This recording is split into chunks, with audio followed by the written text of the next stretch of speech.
Fala emergencista, meu nome é Bruno Leite, eu sou médico emergencista e você é muito bem-vindo a mais um Bolos de Emergência. Você provavelmente já ouviu ou talvez até tenha pensado, esse paciente só quer chamar atenção. Ou então tentou se matar, mas nem era sério. Pois é, hoje a gente vai falar de um tema pesado, mas que importa, a tentativa de autoextermínio.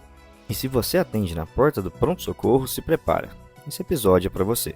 Porque você está no plantão e entra um paciente com vômitos, as pupilas puntiformes, frequência respiratória de 10. Ou então uma adolescente com alguns cortes no antebraço. Alguém resgatado de uma tentativa de enforcamento. Independente da forma, esses pacientes têm algo em comum. Estão pedindo socorro. E o que a gente faz? Recebe com empatia, com acolhimento, ou trata com descaso, julgamento e castigo? Segundo a OMS, o autoextermínio é uma das principais causas de morte no mundo, e para cada suicídio consumado, estima-se que existam pelo menos 20 tentativas. O Brasil está entre os países com crescimento preocupante desses casos, principalmente entre jovens, idosos e pessoas LGBTQIA+. O problema não é só clínico, é social, é cultural e de saúde pública, e o pronto-socorro é onde muitos pacientes aparecem pela primeira vez. Então chega de achar que quem quer se matar faz e não fala. Isso é falso. Quase sempre existem sinais.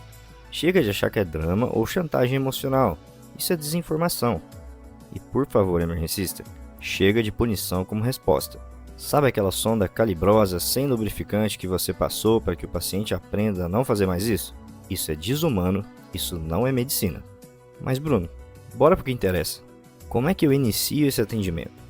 Você começa com a abordagem geral, o bom e velho ABCDE.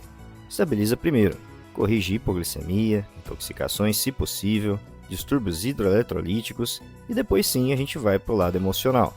A partir daí, você precisa avaliar, houve uma tentativa real de autoextermínio?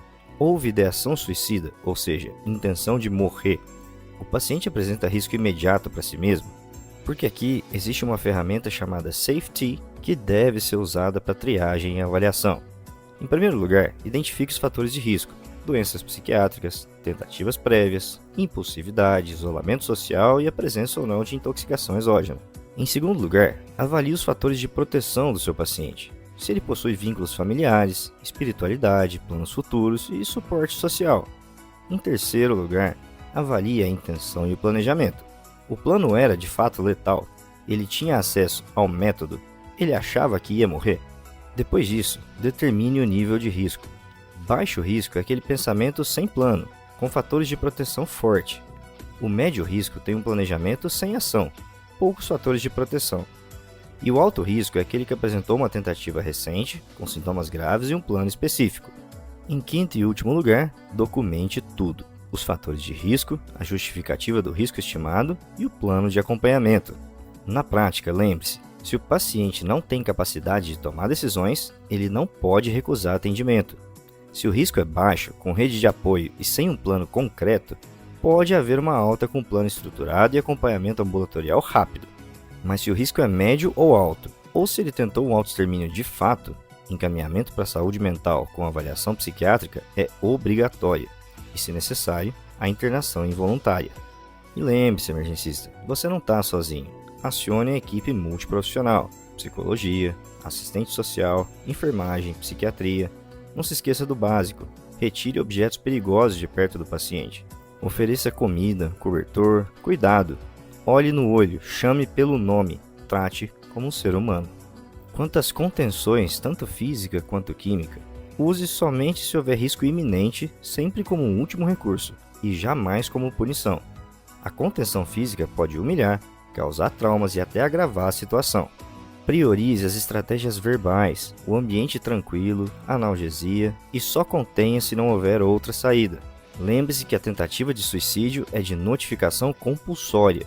Tem que ser feita em até 24 horas pelo profissional de saúde via SINAM, mesmo em hospital privado.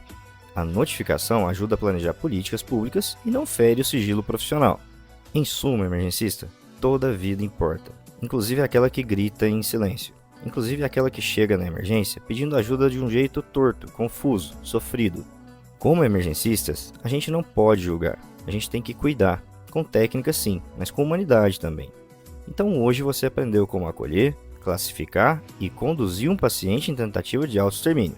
Agora compartilhe esse episódio com quem também está na linha de frente, porque essa é uma emergência que a gente não pode ignorar.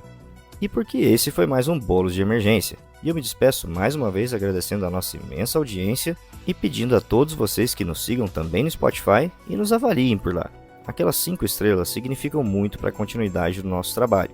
Lembro ainda que também estamos presentes no YouTube e no TikTok. Deixo ainda à disposição o meu Instagram pessoal, @drbruno_leite, para todos aqueles que quiserem trocar uma ideia sobre medicina de emergência baseada em evidência e ser adicionados à nossa comunidade no WhatsApp.